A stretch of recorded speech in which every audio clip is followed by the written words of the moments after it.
tu as mal. Ça fait très mal. Ce que tu vis, ce que tu expérimentes actuellement là, ça fait très mal, c'est douloureux, oui. C'est très pesant, oui. Pleure un bon coup. Pleure, hein. Pleure comme si... Pleure vraiment. Toute ta douleur là. Pleure, ça évacue, ça pleure bien. Sans retenue. Et puis quand tu as fini de pleurer là, lève-toi. Va prendre une douche. Habille-toi. Mets tes vêtements, tes jolis vêtements là, que tu ne veux jamais porter. Parce que tu attends l'occasion là.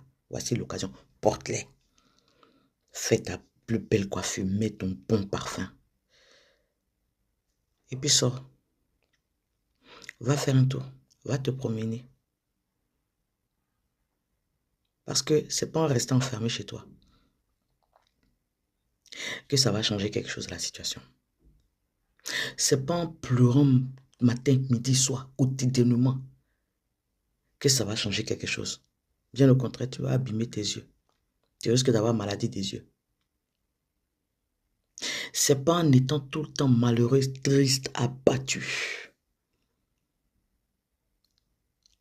que ça va résoudre quelque chose. C'est pas en étant assis là, en te culpabilisant, en repensant. Non, ça ne va pas changer. Ça ne va pas ramener le passé avant que le problème n'arrive, avant que la situation ne change. Ça ne va pas... Ça ne va rien changer à la situation actuelle. La seule chose que ça peut faire, c'est de te créer des maladies. Le stress donne des maladies. Trop pleurer là, ça crée des problèmes des yeux. Trop penser peut donner rupture d'anévrisme. AVC guette aussi dans ça. Cancer peut sortir dans ça aussi. Donc, quand tu sais, c'est pas mieux.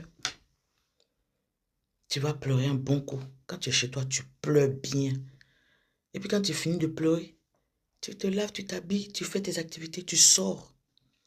Parce que plus tu vas sortir, plus tu vas être au contact des autres, plus ça va te faire du bien. Ça va faire comme une thérapie.